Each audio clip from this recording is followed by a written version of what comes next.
சகலமும் அவராலும் அவர் மூலமாயும் அவருக்காகவும் இருக்கிறது. வானோர்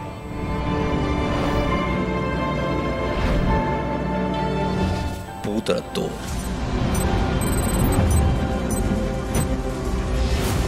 பூமியின் கீழானோர் யாவருடைய முழங்கால்கள் முடங்கும் நாமமுடையவர் அவரே மேலானவர்.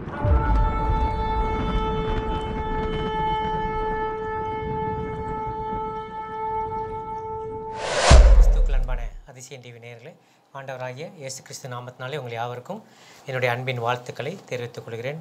சங்கீதம் 138 வசனம் 8, சாம் 138 verse 8. கர்த்தர் எனக்காக யாவையும் செய்து முடிப்பார்.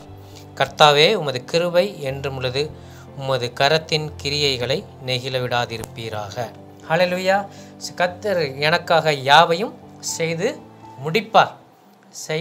செய்ய ஆரம்பிப்பார், பாதியில் விட்டுருவார், அப்படிலாம் எதுவும் கிடையாது. ஸோ தேவன் நமக்காக யாவையும் அப்படின்னா எல்லாவற்றையும், ஏதோ ஒரு சிலவற்றை செய்ய மாட்டார், மீதியை செய்வார், அப்படிலாம் அங்கே எதுவுமே கிடையாது. நமக்காக அவர் எல்லாவற்றையும் செய்து முடிப்பார். ஆமேன். ஹல்லேலூயா. ஸோ எதெல்லாம் ஆண்டவர் செஞ்சுருக்கிறார், நம்ம ஒரு சில விஷயங்களை நம்ம பார்ப்போமே. முதலாவதாக மத்தேயு எழுதின சுவிசேஷம் 8ஆம் அதிகாரம் 26ஆம் வசனத்தை பார்க்கலாம். Matthew chapter 8 verse 26. மத்தேயு 8:26. அதற்கு அவர், அற்ப விசுவாசிகளே, ஏன் பயப்படுகிறீர்கள் என்று சொல்லி எழுந்து காற்றையும் கடலையும் அதட்டினார். உடனே மிகுந்த அமைதல் உண்டாயிற்று. ஆமென். ஸோ அங்கு இந்த சிச்சுவேஷனை பார்த்தீங்கன்னா, படகுல சீசர்கள் எல்லாரும் போயிட்டுருக்காங்க. இயேசு கிறிஸ்துவும் அந்த படகுல இருக்கிறாரு. அவர் கீழே போய் படுத்துக்கிறாரு. அப்புறம் அவரை அந்த கடல் கொந்தளிக்கிறது, காற்று பலமாக வீசுகிறது, படகு அமிலத்தக்கதான ஒரு சூழ்நிலை. பயப்படுறாங்க, பயந்து அலறி அடித்து ஆண்டவர்கிட்ட சொல்கிறாங்க. அப்போ தான் ஆண்டவர் சொல்கிறார், அற்ப விசுவாசிகளே ஏன் பயப்படுறீர்கள்? இன்றைக்கி நம்முடைய வாழ்க்கையில், உங்களுடைய வாழ்க்கையில் எவ்வளோ பெரிய பிரச்சனை, இந்த காற்றும் அலையும் அந்த மாதிரி அது படகு அமிலத்தக்கதாக, நம்ம வாழ்க்கை என்பது ஒரு படகு, நம்முடைய வாழ்க்கையே அமிலத்தக்கதான பிரச்சனைகள் ஒருவேளை வந்தாலும், புயல் அடித்தாலும், எவ்வளோ பெரிய அலைகள் உள்ளே விழுந்தாலும் நம்ம பயப்பட வேண்டாம். ஏன்னா நம்ம கூட ஒருத்தர் இருந்து பயணித்து கொண்டிருக்கிறார். யார் அவர்? நம்முடைய ஆண்டவராகிய இயேசு கிறிஸ்து. அவர் சொல்கிறார், நான் உங்களுக்காக எதையும் செய்து முடிப்பேன், சொன்னபடியே அவர் செய்வார். நம்ம எவ்வளோ பிரச்சனை வந்தாலும் அவள் எல்லாவற்றின் மத்தியிலும் நம்மை காப்பாற்ற, நம்மளை பாதுகாக்க, அவையிலிருந்து வெளியே கொண்டு வர நம்முடைய தேவன் வல்லமையுள்ளவராக இருக்கிறார். அவர் இன்னைக்கு உங்களையும் என்னையும் பார்த்து சொல்லியிருக்கிற வார்த்தை, உனக்காக நான் யாவையும் செய்து முடிப்பேன். ஸோ காற்றும் கடலும் ஒரு சாதாரண விஷயம், அதை அவர் செய்து முடித்துருவார். ஸோ இதுவரை உங்கள் வாழ்க்கை படகுகளை, உங்கள் வாழ்க்கையில் எவ்வளோ பெரிய பிரச்சனைகள், போராட்டங்கள் பல ஆண்டுகளாக இருக்கலாம், அப்படிலாம் இருந்துட்டு வந்தாலும் இன்றைக்கி ஆண்டவர் உங்களுக்கு சொல்கிற வார்த்தை, அவைகள் எல்லாம் அமைதலாகும். இனிமேல் அந்த பிரச்சனை தலையெடுக்காது. இனிமேல் எந்த பிரச்சனையும் உங்களுக்கு கிடையாது. அமைதலான ஒரு சாந்தமான ஒரு பிரச்சனையற்ற ஒரு வாழ்க்கை, ஒரு பயணம் உங்கள் வாழ்க்கையிலே காணப்படும். ஆனால் ஏன்னா இயேசு கிறிஸ்து நம்முடைய படகுல இருக்கிறார், நம்முடைய வாழ்க்கையில் நம்மோடு கூட இருக்கிறார். காற்றும் கடலும் எது வந்தாலும் அது எதுவும் நம்ம எதுவும் செய்ய முடியாது. ஆமேன். ஸோ எல்லாவற்றையும் செய்ய அவர் வல்லவர். ஸோ கர்த்தர் எனக்காக யாவற்றையும் செய்து முடிப்பார். அந்த வார்த்தையின்படியே நம்முடைய வாழ்க்கையில் எவ்வளோ பிரச்சனை வந்தாலும் அதெல்லாம் அமைதல் படுத்தி சாந்தத்தையும் சமாதானத்தையும் ஒரு மகிழ்ச்சியும் ஒரு நிம்மதியையும் நம்ம வாழ்க்கையில் கொடுக்க அவர் வல்லவராக இருக்கிறார். அதை இன்றைக்கு நம்முடைய வாழ்க்கையில் அவர் கொடுப்பார். அது இன்னொரு எடுத்துக்காட்டுக்கிட்ட நம்ம பார்க்கலாம். ஸோ 1 சாமுவேல் 17ஆம் அதிகாரம் 45ஆம் வசனம் வாசிக்க கேட்போம். 1 சாமுவேல் சாப்டர் 17 verse 45. அதற்கு தாவீது பெலிஸ்தியனை நோக்கி, நீ பட்டயத்தோடும் ஈட்டியோடும் கேடகத்தோடும் என்னிடத்தில் வருகிறாய், நானோ நீ நிந்தித்த இஸ்ரவேலுடைய இராணுவங்களின் தேவனாகிய சேனைகளுடைய கர்த்தரின் நாமத்திலே உன்னிடத்தில் வருகிறேன். ஸோ இங்கு நம்ம பார்க்குறோம், தாவீதுக்கு முன்பதாக ஒரு பெரிய கோலியாத் நின்று கொண்டிருக்கிறோம். இன்றைக்கி நமக்கு முன்னால் எவ்வளோ பெரிய பிரச்சனைகள்லாம் இருக்குது. அது மாதிரி தாவீதுக்கு முன்னால் ஒரு பிரச்சனை, பெரிய பிரச்சனை, கோலியாத். ஸோ அதாவது அங்கு 2 நாட்டுக்கு தான் அங்கே சண்டைக்கு 40 நாட்களாக போராடி கொண்டிருக்கிறாங்க. அவனை சேலஞ்ச் பண்ணுறதுக்கு இங்கே இஸ்ரவேல் இராணுவத்தில் யாரும் போக முடியல. சவுல் ராஜா எல்லாருடைய தோளுக்கும் மேலாக அவர் நிற்கிறார், ஆனால் அவரும் போக முடியல. மீதி இராணுவ வீரர்கள் பல விதத்தில் பயிற்சி பெற்றவர்கள். அவங்களும் அவனை கண்டாலே பயப்படுறாங்க. பயம்தான் நமக்கு பிரச்சனை. பிரச்சனையை பார்த்து நம்ம பயப்படக்கூடாது. பிரச்சனைகளை எதிர்த்து நிற்கணும், அதை வெற்றி கொள்ளணும். அதுதான் நமக்கு முன்னதாக. பிரச்சனை ஏன் வருதுன்னா அதை ஜெயிப்பதற்காக தான். சோதனை ஏன் வருவதுன்னா அதில் ஜெயிக்கணும். பரீட்சை ஏன் வைக்கிறாங்கன்னா அதை ஜெயிச்சு ப்ரொமோஷன் ஆகிறதுக்கு, அடுத்த லெவலுக்கு போகிறதுக்கு. அவங்க போடுற எந்த ஆயுதங்களையும் அவனால் பயன்படுத்த கூட முடியல, இராணுவ வீரர்கள் போடுறத. ஸோ ஆனால் அவன்கிட்ட இருந்த ஒரே ஆயுதம் ஜீவனுள்ள தேவனுடைய நாமம். ஆமேன். ஸோ நீ நிந்திக்கிற இஸ்ரவேலுடைய இராணுவங்களின் தேவனாகிய சேனைகளுடைய கர்த்தர்.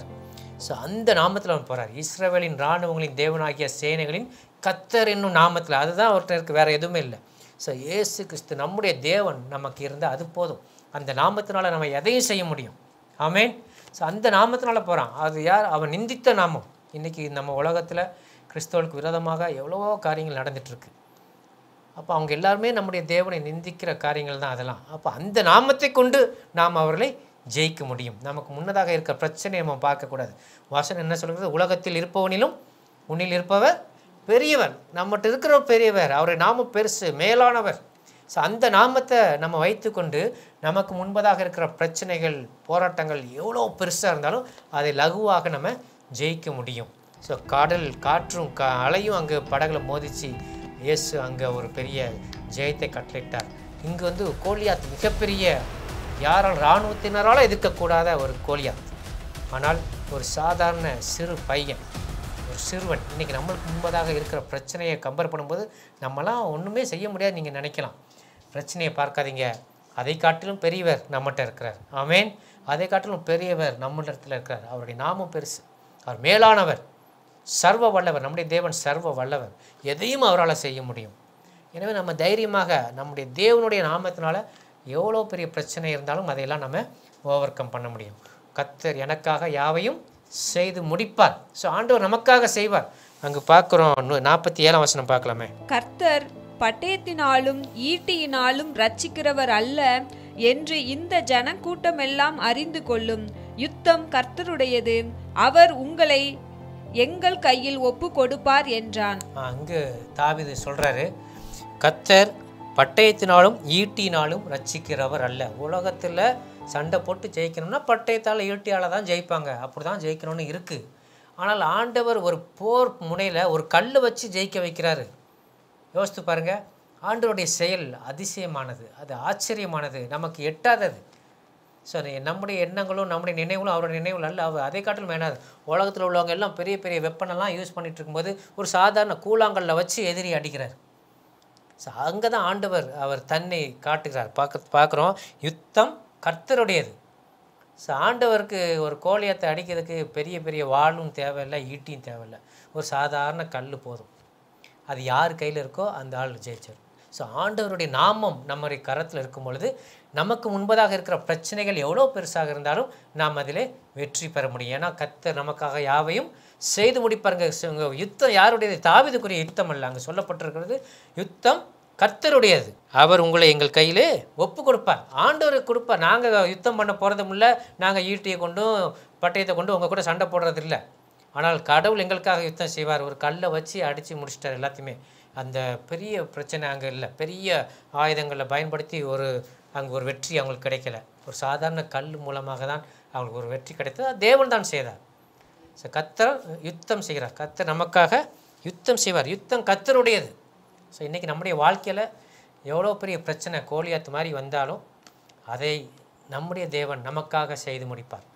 யுத்தம் கர்த்தருடையது. கர்த்தர் நமக்காக யாவையும் செய்கிறவர், நமக்காக யுத்தம் செய்து நமக்கு ஜெயத்தை கட்டளையிடுவார். ஸோ நம்முடைய வாழ்க்கையில் எவ்வளோ பெரிய போராட்டங்கள், பிரச்சனைகள் வந்தாலும், கடல் அலைகள் அல்லது காற்று, புயல், சூறாவளி, சுனாமி, எவ்வளோ பெரிய பிரச்சனை வந்தாலும், நிலநடுக்கம், எவ்வளோ பெரிய பிரச்சனைகள் வந்தாலும், இயற்கை சீற்றங்கள் வந்தாலும், சத்துருவே கோலியாத் மாதிரி வந்து நம்மளுக்கு முன்னால் நின்றாலும் கர்த்தர் எனக்காக உங்களுக்காக யாவையும் செய்து முடிப்பார். அதாவது யுத்தம் செய்வார். யுத்தம் கர்த்தருடையது. நமக்காக ஒரு யுத்தம் செய்து அதை அதட்டி அதை முடித்து வச்சு நமக்கு ஒரு நிம்மதியை கொடுப்பார், ஜெயத்தை கொடுப்பார். ஹல்லேலூயா, ஆமென். ஸோ இன்றைக்கு ஆண்டு நம்மோடு கூட பேசியிருக்கா. அவர் நமக்காக யாவையும் செய்து முடிப்பார். நமக்காக யுத்தம் செய்வார். நம்ம போய் யுத்தம் செய்ய வேண்டாம், அவர் நமக்காக செய்து முடிப்பார். நம்ம வேடிக்கை பார்ப்போம். நீங்கள் அமர்ந்திருந்து நானே தேவன் என்று அறிந்து கொள்ளுங்கள். இன்றைக்கு உங்களை பரிசுத்தம் பண்ணிக்கொள்ளுங்கள். நாளைக்கு உங்கள் மத்தியில் வெற்றியை கொடுப்பேன். அதை தான் ஆண்டவர் செய்கிறார். நம்ம பெருசாக எதுவும் செய்ய வேண்டாம். ஆண்டவர் சொன்னபடி செஞ்சால் போதும். அமைதியாக இருக்க சொன்னால் அமைதியாக இருப்போம், ஏதாவது செய்ய சொன்னால் செய்வோம். ஸோ நம்மளாக எல்லாத்தையும் செய்யும்போது தான் அங்கே எதுவுமே நடப்பதில்லை. எனவே கர்த்தர் நமக்காக யாவையும் செய்து முடிப்பார் அப்படின்னா நம்ம எதுவுமே செய்ய வேண்டாம். அவர் செய்து முடிக்கிறத நம்ம வேடிக்கை பார்த்து அதனுடைய பலனை நம்ம அனுபவிப்போம். ஆமென், ஹல்லேலூயா. லூக்கா 8ஆம் அதிகாரம் 43 மற்றும் 44. Gospel of Luke chapter 8 verse 43 and 44. லூக்கா 8ஆம் அதிகாரம் 43 மற்றும் 44. அப்பொழுது 12 வருஷமாய் பெரும் பாடுள்ளவளாய் இருந்து தன் ஆஸ்திகளை எல்லாம் வைத்தியர்களுக்கு செலவழித்தும் ஒருவனாலும் சொஸ்தமாக்கப்படாதிருந்த ஒரு ஸ்திரீ அவருக்கு பின்னாக வந்து அவருடைய வஸ்திரத்தின் ஓரத்தை தொட்டால் உடனே அவருடைய பெரும்பாடு நின்று போயிற்று. இங்கு நம்ம பார்க்குறோம் 12 ஆண்டுகளாக ஒரு பிரச்சனை ஒரு லேடிக்கு. ஸோ அவங்க 12 ஆண்டுகளாக தான் ஆஸ்திகள் எல்லாவற்றையும் செலவழித்து பார்த்துட்டாங்க. எவ்வளவோ டாக்டர்ஸை பார்த்துட்டாங்க, எவ்வளோ வைத்தியம் பண்ணி பார்த்துட்டாங்க. காசு செலவாயிடுச்சு, சொத்து செலவாயிடுச்சு, சொத்தெல்லாம் காணாமல் போச்சு, எல்லாம் முடிஞ்சு போச்சு. இனிமேல் செலவழிக்கிறதுக்கோ இல்லாட்டி விற்கிறதுக்கோ சொத்து கூட கிடையாது, எல்லாவற்றையும் செலவழிச்சிட்டாங்க. தன் ஆஸ்திகள் எல்லாம் வைத்தியர்களுக்கு செலவழித்தும் ஒருவனாலும் சொஸ்தமாக்க முடியாத அப்படிப்பட்ட ஒரு பிரச்சனை. இன்றைக்கி நம்முடைய வாழ்க்கையில் ஒருவேளை நீங்கள் நோயில், சுகவீனத்தில், பலவீனத்தில் பல ஆண்டுகளாக 40 வருஷம், 30 வருஷம், 20 வருஷம், எத்தனை வருஷம், எவ்வளோ வருஷம், அவ்வளோ பெரிய பிரச்சனை, வியாதி, வேதனை, பாடு உங்கள்கிட்ட இருந்தாலும் இன்றைக்கி ஆண்டவர் உங்களை பார்த்து சொல்கிறார், அதை எல்லாவற்றையும் நான் சரி செய்து விடுவேன். ஹல்லேலூயா. கர்த்தர் நமக்காக யாவையும் செய்து முடிப்பார். உங்களுக்கு பெரிய சுகத்தை கட்டளையிடுவார். அந்த லேடி ஆண்டவரை போய் தொட்டாங்க. தொட்ட உடனே ஆண்டவரிலிருந்து வல்லமை புறப்பட்டு அவளை சொஸ்தமாக்கியது. ஸோ இன்றைக்கி நம்மளை பார்த்து ஆண்டு சொல்ல, உனக்காக எல்லாவற்றையும் நான் செய்து முடிப்பேன். எனக்காக எல்லாவற்றையும் செய்கிறவர் நம்ம மத்தியில் இருக்கிறார். எவ்வளோ பெரிய நோய் இருந்தாலும் இன்றைக்கி அந்த நோயிலேருந்து உங்களை ஆண்டவர் குணப்படுத்துகிறார். ஆமேன், ஆமேன், ஆமேன் சொல்லுங்கள். அது எவ்வளோ பெரிய நோயாக இருந்தாலும் பிரச்சனை இல்லை. உலகம்தான் நோய்க்கு ஒரு லெவல் வச்சுருப்பாங்க. இத்தனாவது ஸ்டேஜ், இந்த மாதிரி லெவல், இப்படி ஆகும், இவ்வளோ நாட்கள், இதுன்னு சொல்லுவாங்க. அதெல்லாம் மேட்ரே கிடையாது. எத்தனை ஆண்டுகள் ஆனாலும் சரி, எவ்வளோ செலவு பண்ணியும் உலகத்திலே இதுக்கு ட்ரீட்மெண்ட்டு இல்லைன்னு சொன்னாலும் சரி, கவலைப்படாதீங்க. அதையும் தேவன் சுகப்படுத்த முடியும். அதிலிருந்து உங்களுக்கு விடுதலை கொடுக்க முடியும். ஆனால் அவர் நமக்காக யாவையும் செய்து முடிப்பார். இந்தந்த நோயெல்லாம் குணப்படுத்த முடியாதுன்னு அங்கே ஆண்டவருக்கு முன்னால் எதுவும் கிடையாது. ஹல்லேலூயா. ஸோ அது எய்ட்ஸாக இருந்தாலும் சரி, கேன்சராக இருந்தாலும் சரி, டிபியாக இருந்தாலும் சரி, இன்றைக்கி புதுசாக நிறைய கண்டுபிடிக்கிறாங்க. கொரோனா டைம்லையும் சரி, அதுக்கப்புறம் அடுத்தடுத்த வைரஸ் அது வருது, இது வருது, எவ்வளோ பெரிய என்னென்ன புது நோய்கள் எது வந்தாலும் சரி, அது பிளட் கேன்சர் இருந்தாலும் சரி, எதுனாலும் சரி, அதை தேவனால் சரி பண்ண முடியும். ஆமேன். ஸோ அவர் நமக்காக யாவையும் செய்து முடிப்பார். யாவையும்னா எவ்வளோ பெரிய வியாதியாக இருந்தாலும் அதில் சுகப்படுத்துவார். அது அவரால் முடியும். 12 ஆண்டுகள் பெரும்பாடுகள் அந்த ஸ்திரீயை சுகப்படுத்தினவர். ஸோ ஒரு திமிர்வாதக்காரன் அவருக்கு முன்னால் இறக்குறாங்க, அவங்கள சுகப்படுத்துகிறார். அந்த திமிர்வாதக்காரனுக்கு இந்த லேடி ஒரு விசுவாசத்தோடு ஆண்டோடைய ஆடையை போய் தொட்டாங்க. ஏன்னா தொட்டவாது எனக்கு சுகம் கிடச்சிடும் அப்படின்னு நினச்சாங்க. அது நடந்துச்சு. ஆனால் ஒரு வீட்டில் இருக்கும்போது அந்த வீட்டுக்குள்ளே கட்டிலில் ஒருத்தனை படுக்க வச்சு உள்ளே இறக்குவாங்க. அவன் திமிர்வாதக்காரன் நார்மலான ஆளே கிடையாது. அவனால் சுயமாக சிந்திக்க முடியாது, செயல்பட முடியாது. ஆனால் அந்த 4 பேர் இறக்குனா அவங்களுடைய விசுவாசத்தை கண்டு அந்த நோயாளியை சுகப்படுத்துவார். ஹல்லேலூயா. ஸோ எனவே ஒருவேளை உங்கள் வீட்டில் விசுவாசிக்கக்கூடாதபடிக்கு அல்லது செயல்பட முடியாத அளவுக்கு எப்படிப்பட்ட நோயில் இருந்தாலும் சரி, கோமா ஸ்டேஜில் இருந்தாலும் சரி, ஆண்டவர் அவர்களை சுகப்படுத்தி நேராக கொண்டு வர முடியும். நீங்கள் ஜெபம் பண்ணுங்கள். ஸோ நம்ம ஜெபம் பண்ணால் நம்முடைய விசுவாசத்தை பார்த்து தேவன் அவர்களை குணப்படுத்துவார். டாக்டர் கைவிட்டிருக்கலாம், இல்லை இப்படியே தான் இருப்பாங்க, வாழ்நாள் முழுசும் மாறவே முடியாது, அப்படியே தான் இருக்குன்னு சொல்லியிருக்கலாம். எத்தனை ஆண்டுகள் ஆகியிருந்தாலும் சரி, எவ்வளோ பெரிய பிரச்சனையாக இருந்தாலும் சரி, எல்லாவற்றையும் செய்து முடிக்கிறவர் நம்முடைய தேவன். ஆமேன். ஸோ அவனை குணப்படுத்தி, அந்த நபரை குணப்படுத்தி நார்மல் நிலைக்கு கொண்டு வர நம்முடைய தேவனால் முடியும். ஆமேன், ஆமேன், ஹல்லேலூயா. இன்னொரு எடுத்துக்காட்டுகளை நம்ம பார்த்துடலாம் இது விஷயமாக. மத்தேயு 8ஆம் அதிகாரம் 8 மற்றும் 13. Matthew chapter 8 verse 8. 100க்கு அதிபதி பிரதியுத்தரமாக, ஆண்டவரே, நீர் என் வீட்டுக்குள் பிரவேசிக்க நான் பாத்திரன் அல்ல. ஒரு வார்த்தை மாத்திரம் சொல்லும், அப்பொழுது என் வேலைக்காரன் சொஸ்தமாவான். இது நம்ம எல்லாருக்கும் நன்றாக தெரிந்த ஒரு வேத பகுதி தான். ஒரு 100க்கு அதிபதி அவருடைய வேலைக்காரன் சுகவீனமாக இருக்கிறான் என்று அவனுடைய சொஸ்தமாக்கும்படியாக ஆண்டவர்கிட்ட வந்து கேட்குறாரு. எவ்வளோ ஒரு ஆச்சரியமான ஒரு விஷயம் பார்த்தீங்களா? ஒரு 100க்கு அதிபதி, அதாவது 100 பேருக்கு அதிபதி, ஒரு படைத்தலைவர், அவர் வந்து தான் வீட்டில் வேலை பார்க்குற வேலைக்காரனுடைய சுகத்துக்காக தேவனை தேடி வந்து நிற்கிறத நம்ம பார்க்குறோம். இன்றைக்கி இந்த மாதிரி விஷயங்கள்லாம் இன்றைக்கி நம்ம பார்க்க முடியாது. பெருசாக நம்மளாம் செய்ய மாட்டோம் எதுவும். ஆனால் அந்த அவன்கிட்ட நம்ம நிறைய கற்றுக்கொள்ளணும். ஸோ அவர் வந்து தன்னுடைய வேலைக்காரனுக்காக ஆண்டவர்கிட்ட வந்து நிற்கிறார். அது மாத்திரமில்ல, ஆண்டவர் சொல்கிறாரு, நீங்கள் எங்கள் வீட்டுக்கு வர்றதுக்கு கூட நான் தகுதியற்றவேன். அந்த அளவுக்கு ஒரு தாழ்மை சொல்லிட்டு ஒரு வார்த்தை சொல்லுங்க போதும் அப்படின்னு சொல்கிறார். ஸோ ஆண்டவரும் அவனுடைய விசுவாசத்தை கனப்படுத்துகிறார். இஸ்ரவேலுக்கும் எவ்வளோ இப்படிப்பட்ட ஒரு விசுவாசத்தை நான் பார்க்கலன்னு சொல்லிட்டு, நீ போ உன் அவன் வேலைக்காரன் சொஸ்தமாவான்னு சொல்கிறாரு. அந்த நேரமே அங்கே அவன் வேலைக்காரன் சொஸ்தமாகிறத பார்க்குறோம். எவ்வளோ பெரிய பிரச்சனையாக இருந்தாலும் அவன் மரண தருவாயில் இருந்து அந்த வேலைக்காரனை தேவன் தம்முடைய வார்த்தையினாலே குணப்படுத்தினார். பக்கத்தில் அங்கே போகவும் இல்லை, பார்க்கவும் இல்லை, தொடவும் இல்லை. வார்த்தை, சரி நீ போ, நீ விசுவாசத்தைப்படி ஆகும், அவ்வளோதான். அந்த விசுவாசத்தை தேவன் கனப்படுத்துகிறார். தேவன் வந்து தொடணும், பேசணும், எழுப்பிடணும், இந்த மாதிரிலாம் எதுவுமே இல்லை. வார்த்தை, அந்த வார்த்தை நம்மளை இன்றைக்கி உங்களை பார்த்து அந்த வார்த்தை வந்துட்டுருக்குது. கர்த்தர் உங்களுக்காக யாவையும் செய்து முடிப்பார், உங்களை குணப்படுத்துவார், நீ சுகமாக இரு, உன் வேதனை நீங்கள் சுகமாக இரு என்று சொல்கிறார். உன் விசுவாசத்தின்படி உனக்கு ஆக கடவுது என்று சொல்கிறார். ஸோ இந்த வார்த்தை உங்களுக்கு அருமையானவர்களை குணப்படுத்தும். ஆமேன். ஸோ இந்த வார்த்தையை பிடிச்சுக்கொள்ளுங்க. ஆண்டவர் இன்னைக்கு உங்களுக்காக எல்லாவற்றையும், கர்த்தர் எனக்காக யாவையும் செய்து முடிப்பார். சொல்லுங்கள், எனக்காக இந்த வியாதியிலிருந்து வீட்டில் இவங்களை இல்லை என்ன இல்லாட்டி இந்த எனக்கு தெரிந்தவர்களை குணப்படுத்துவார். உங்கள் உறவினர்கள், கூட பிறந்தவங்க, உங்கள் பிள்ளைங்க, இல்லை உங்கள் பேரண்ட்ஸ் யாராக இருந்தாலும் சரி, இப்போ ஜெபம் பண்ணுங்க. தேவனுடைய வார்த்தை உங்களுக்கு நேராக வந்துட்டுருக்கு. எதையும் அவரால் சுகப்படுத்த முடியும். எவ்வளோ பெரிய வியாதியாக இருந்தாலும், டாக்டர்களால் கைவிடப்பட்டதாக இருந்தாலும், எத்தனையோ ஆண்டுகளாக அப்படியே இருக்கிறாங்க, அப்படி இருந்தாலும், எவ்வளோ செலவு பண்ணி பார்த்துட்டோம் முடியலைன்னு சொன்னாலும் அதையும் தேவன் குணப்படுத்த முடியும். ஸோ கர்த்தர் எனக்காக யாவையும் செய்து முடிப்பார். கர்த்தர் உங்களுக்காக யாவையும் செய்து முடிப்பார். உங்களுக்கு அவர் குணத்தை கொடுப்பார், சுகத்தை கொடுப்பார், ஆரோக்கியத்தை கொடுப்பார். எனவே அதை நம்புங்க, தேவன் உங்களுக்கு அற்புதங்கள் செய்வார். அடுத்தபடியாக முதலாவது பார்த்தோம், எவ்வளோ பெரிய பிரச்சனைகள் இருந்தாலும் அந்த பிரச்சனைகளிலிருந்து நம்மளை பாதுகாக்க அவர் வல்லவர், நம்மளை விடுவிக்க வல்லவர், வெற்றி கொடுக்க வல்லவர். இரண்டாவதாக, எவ்வளோ பெரிய நோயாக இருந்தாலும், எத்தனையோ ஆண்டுகளாக இருந்தாலும், எவ்வளோ செலவு பண்ணி கைவிடப்பட்ட சூழ்நிலையாக இருந்தாலும் அந்த நோயிலிருந்து உங்களை குணப்படுத்த அவரால் முடியும். அவர் உங்களுக்காக எல்லாவற்றையும் செய்து முடிப்பார். அடுத்தபடியாக நம்ம பார்க்கலாம், 1 ராஜாக்களின் புத்தகம் 17ஆம் அதிகாரம் வசனம் 3. 1 Kings chapter 17 verse 3. நீ இவ்விடத்தை விட்டு கீழ் திசையை நோக்கி போய் யோர்தானுக்கு நேராய் இருக்கிற கேரித் ஆற்றண்டையில் ஒளித்து கொண்டிரு. அடுத்த வசனம், அந்த ஆற்றின் தண்ணீரை குடிப்பாய், அங்கே உன்னை போஷிக்க காகங்களுக்கு கட்டளையிடுவேன் என்றார். ஆமென். ஸோ எவ்வளோ பெரிய விஷயம். ஒரு காக்கா வந்து அவ்வளோ இசையில் நம்மகிட்ட இருக்கிறத தூக்கிட்டு தான் போகும். கொஞ்சம் நேரம் நீங்கள் வெளியே தட்டில் ஏதாவது வச்சுட்டு நின்னீங்கன்னா இந்த பக்கம் திரும்பிட்டு பார்த்தீங்கன்னா அடிச்சுட்டு போயிடும் காக்கா. அதுதான் காக்காவோட குணம். ஆனால் அந்த காக்காவை கொண்டு உங்களுக்கு தேவையான உணவுகளை கொடுப்பதற்கு நம்முடைய தேவன் வல்லவராக இருக்காங்க. அங்கே பார்க்குற எலியாவோட வாழ்க்கையில் எல்லா நாட்களும் அவனுக்கு அந்த ஆற்றங்கரையில் தண்ணி வற்றி போக மட்டும் தினமும் தேவன் காகத்தை கொண்டு எலியாவை போஷித்ததை நம்ம பார்க்குறோம். இன்றைக்கி நம்முடைய வாழ்க்கையில் ஒருவேளை அப்படிப்பட்ட தேவைகள், உங்களுடைய உணவுக்கு ஒருவேளை கஷ்டமாக இருக்கா, இல்லாட்டி குடும்பம் நடத்துவதற்கு முடியலையா, எப்போவுமே பற்றாக்குறையிலே போயிட்டுருக்கா, அதையெல்லாம் மாற்ற நம்முடைய தேவன் வல்லமுள்ளவராக இருக்கிறார். யாரையாவது கொண்டு செய்வார்.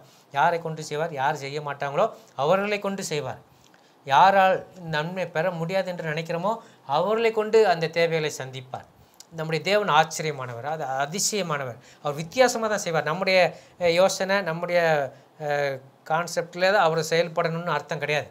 ஸோ நம்ம நினைப்போம் நம்முடைய தேவைகள் இப்படி தான் சந்திக்கப்படும், இந்த ஆள் மூலமாக சந்திக்கப்படலாம், இவர்கள் மூலமாக சந்திக்கப்படலாம், இந்தந்த விதத்தில் சந்திக்கப்படலாம் நம்ம நினைப்போம். அது எதுவுமே நடக்காது. உலகமே எதிர்பார்க்காத அல்லது உலகத்தில் நடக்காத ஒரு விஷயத்தை நடக்க வைப்பார். ஆமென். ஸோ காகம் கொண்டு போய் போஷிப்பது என்பது ஒரு இயற்கைக்கு அப்பாற்பட்ட ஒரு விஷயம். ஸோ காகம் வந்து அது சாப்பிடாமல் இவருக்கு வந்து கொடுக்கணும் அப்படின்னா அது தேவனுக்கு கீழ்ப்படுகிற ஒரு காகமாக இருக்கணும். ஸோ அப்படிப்பட்ட ஒரு காகம் தான் அதை செய்ய முடியும். ஸோ நம்முடைய வாழ்க்கையில் உங்களுடைய தேவைகள், உங்களுடைய அனுதின குடும்பத்தை நடத்துவதற்கு கஷ்டமாக இருக்கா? சம்பளம் வாங்கினா 5 நாளில் எல்லாம் போயிடும். இஎம்ஐ கட்டணும், கடன் கொடுக்கணும், எல்லாம் அப்படி காலியாகிடுது. இந்த மாதிரி பிரச்சனை இருக்கீங்களா? ஆண்டவர் இன்றைக்கி நம்ம பார்த்து பேசுகிறார். ஸோ ஆண்டவர் இயற்கைக்கு அப்பாற்பட்ட விதத்தில் நம்முடைய தேவைகளை சந்திக்க வல்லவராக இருக்கிறார். கர்த்தர் எனக்காக யாவையும் செய்து முடிப்பார். எவ்வளோ பெரிய தேவையாக இருந்தாலும் அதெல்லாம் ஆண்டவர் வந்து நம்ம யோசிக்காத விதத்தில் அவர் செய்வார். அல்லது உலகத்தால் அந்த செய்ய முடியாத ஒரு விஷயத்தை அவர் செய்வார். ஸோ அங்கே தான் ஆண்டவர் செயல்படுகிறார் என்பதை நாம் அறிந்து கொள்ள முடியும். நமக்காக யாவையும் செய்து முடிப்பார். அவர் எப்படினாலும் செய்வார்.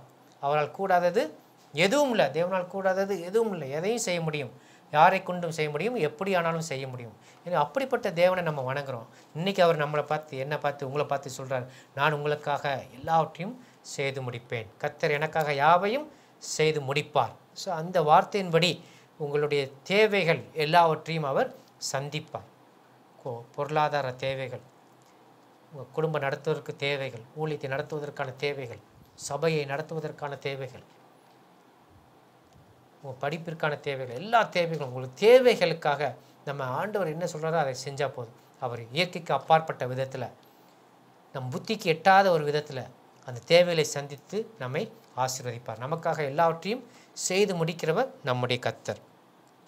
எனவே அதை நமக்கு செய்து அவர் நம்மை ஆசீர்வதிப்பார். அதே இதில் பார்த்தீங்கன்னா அதுக்கு அடுத்தது பார்த்தீங்கன்னா 9ஆம் வசனத்தை பாருங்கள். 9ஆம் வசனம், நீ எழுந்து சீதோனுக்கு அடுத்த சாரிபாத் ஊருக்கு போய் அங்கே தங்கியிரு.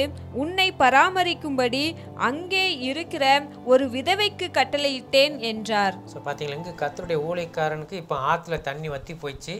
இனிமேல் ஆற்று தண்ணி இல்லை, குடிக்கணும். இப்போ என்ன செய்கிறாரு, ஆண்டவர் சொல்கிறாரு, ஒரு அட்வைஸ் பண்ணுறாரு, ஒரு விதவியினுடைய வீட்டுக்கு போக சொல்கிறாரு. அங்கே எல்லா இடத்துலையும் பஞ்சம், தண்ணி இல்லை, இவரால் தான் எல்லாமே. ஸோ இப்போ வந்து ஒரு விதவை வீட்டில் போய் பார்த்தா அந்த விதவை வந்து கடைசியாக கொஞ்சோண்டு சாப்பாடு வச்சுருக்கு, தானும் தன் பிள்ளையும் சாப்பிட்டுட்டு சாகணுன்ட்டு. ஸோ அப்படிப்பட்ட ஆட்களை கொண்டு ஒரு அற்புதத்தை தேவன் செய்கிறார். ஒரு ராஜா வீட்டில் போய் உட்கார, ஒரு அந்த ஊர்லேயே பெரிய பணக்காரன் வீட்டில் போய், அப்பெல்லாம் ஆண்டவர் சொல்லலை, யார் மற்றவர்கள் யாரை கொண்டாலும் தேவன் போஷிக்க முடியும். ஆமேன். அதுதான் அங்கே ஆண்டவர் சொல்கிறார். அந்த விதவையும் காப்பாற்றணும், ஊழியக்காரரையும் காப்பாற்றணும்.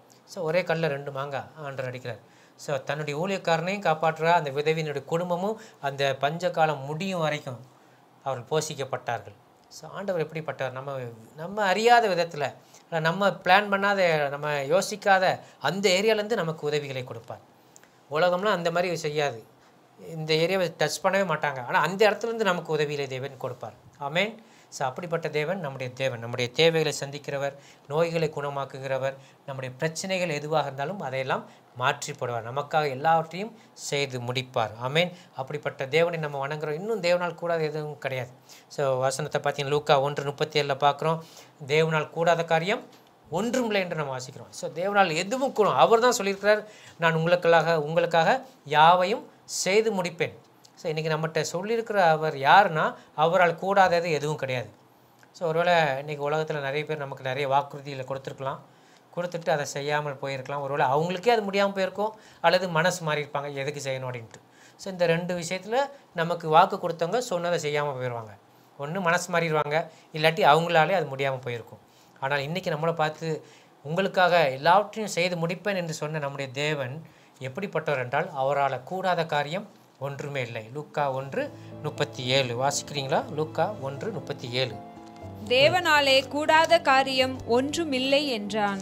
தேவனால் கூடாத காரியம் ஒன்றுமில்லை, எதையும் செய்ய முடியும். இன்னொரு வாசனம் கூட நம்ம பார்க்கலாம். Mark chapter 10:27. இயேசு அவர்களை பார்த்து, மனுஷரால் இது கூடாதுதான், தேவனால் இது கூடாததல்ல. தேவனாலே எல்லாம் கூடும் என்றார். தேவனாலே எல்லாம் கூடும். ஹல்லேலூயா. ஸோ இயேசு கிறிஸ்து தான் அந்த வார்த்தையை சொல்கிறார், தேவனால் எல்லாம் கூடும். அங்கு சொன்ன கான்செப்ட் வேறு, ஆனாலும் மனிதனால் இது கூடாதான், தேவனால் கூடும், தேவனால் எல்லாம் கூடும். ஸோ ரட்சிப்பதற்கு தேவனால் முடியும். எவ்வளோ பெரிய பாவியாக இருந்தாலும், இன்றைக்கி நீங்கள் பார்த்துட்ருக்கீங்க நினைக்கலாம், நான் எவ்வளோ பெரிய பாவி, எனக்கெல்லாம் ஆண்டவர் உதவி செய்வாரா, என்னெல்லாம் ஆண்டவர் ரட்சிப்பாரா, அவர் பிள்ளையாக ஏற்றுக்கொள்வாரா, எனக்கு அவர் உதவி செய்ய முடியுமா? ஆண்டவர் சொல்கிறாரு, மனுஷனால் அது முடியாது, ஆனால் என்னால் முடியும். தேவனால் எல்லாம் கூடும். எவ்வளோ பெரிய பாவியாக இருந்தாலும், பின்வாங்கி போனவனாக இருந்தாலும், தேவனை நன்றி மறந்தவர்களாக இருந்தாலும், நம்ம அவரை நோக்கி பார்க்கும் பொழுது நம்மை ரட்சிக்க அவர் வல்லமை உள்ளவர். ஸோ அவரால் எல்லாம் கூடும், தேவனால் எல்லாம் கூடும் என்று இயேசு கிறிஸ்து தன்னுடைய வாயினாலே சொன்னார்.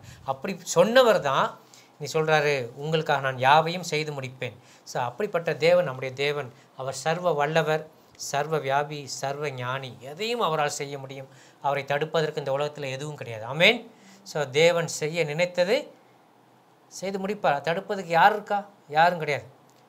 எனவே அவரால் எல்லாம் கூடும், அவர் செய்து முடிப்பார். இன்றைக்கி நம்மளுக்கு சொல்லியிருக்கிறார், நான் உங்களுக்காக யாவையும் செய்து முடிப்பேன். உங்கள் பிரச்சனைகள் எதுவாக இருந்தாலும் அதுக்கு ஒரு முடிவு கொடுப்பார். உங்களுடைய நோய்கள் எதுவாக இருந்தாலும் சுகப்படுத்துவார். உங்களுடைய பொருளாதார தேவைகள், குடும்ப தேவைகள், ஊழிய தேவைகள் எவ்வளோ இருந்தாலும் அதையெல்லாம் சந்திக்க இயற்கைக்கு அப்பாற்பட்ட விதத்தில், நாம் யோசிக்காத விதத்தில் அதை சந்திக்க தேவன் வல்லமையுள்ளவராக இருக்கிறார். அப்படிப்பட்ட தேவன், அவரால் கூடாதது ஒன்றுமில்லை, அவரால் எல்லாம் கூடும். அவர் இன்றைக்கு நம்மை பார்த்து சொல்லிக்கிறது, நான் உங்களுக்காக யாவையும் செய்து முடிப்பேன். எனவே நம்ம கவலைப்பட வேண்டாம், சந்தோஷமாக இருப்போம், பயப்படாதீங்க, விசுவாசமாக இருப்போம். இந்த வார்த்தையின்படியே தேவன் உங்களை ஆசீர்வதிப்பாராக. நாம் ஜெபிக்கலாம். எங்கள் மீது அன்புள்ள பரிசுத்த பிதாவே, இந்த நாளிலும் நீர் எங்களோடு கூட பேசின உம்முடைய வார்த்தைகளுக்காக நாங்கள் நமக்கு நன்றி செலுத்துகிறோம். ஆண்டவரே, நீர் எங்களுக்காக எல்லாவற்றையும் செய்து முடிப்பேன் என்று சொல்லியிருக்கிறீர். அதற்காக நன்றியப்பா. ஆண்டவரே, மனிதனால் கூடாதது தேவனால் கூடும், தேவனால் எல்லாம் கூடும் என்று நாங்கள் வாசிக்க கேட்டபடி ஆண்டவரே, உம்மால் எல்லாம் கூடும் என்று நாங்கள் விசுவாசிக்கிறோம். எங்களை நீர் அறிந்திருக்கிறீர், நாங்கள் கடந்து போகிற பாதைகளை நீர் அறிந்திருக்கிறீர். ஆண்டவரே, எங்களுக்கு உதவி செய்ய, எங்களை பிரச்சனையிலிருந்து விடுதலையாக்க, இந்த நோயிலிருந்து குணப்படுத்த, இந்த தேவைகளெல்லாம் சந்திக்க, ஆண்டவரே எங்களுக்கு நீதி செய்ய, நியாயம் செய்ய, எங்களுக்கு கிடைக்க வேண்டிய நியாயங்கள் கிடைக்க, இப்படிப்பட்ட எல்லா விதமான காரியங்களையும் செய்ய உம்மால் கூடும். ஆண்டவரே, நீர் அப்படியே செய்ய போகிறீர். அதற்காக நமக்கு நன்றி செலுத்துகிறோம். ஆண்டவரே, எங்களுக்காக யாவையும் செய்து முடிப்பேன் என்று சொன்னவர், அப்படியே நீ செய்து முடிப்பதற்காக நமக்கு நன்றி. உண்மை மாத்திரம் நாங்கள் நம்பி இருக்கிறோம். ஆண்டவரே, உண்மையே நாங்கள் நம்பி இருக்கிறோம் அப்பா. ஆண்டவரே, வானத்தையும் பூமியும் படைத்த கர்த்தரிடத்திலிருந்து எனக்கு ஒத்தாசை வரும் என்ற வார்த்தையின்படி உம்மை நோக்கி நாங்கள் பார்க்கிறோம் அப்பா.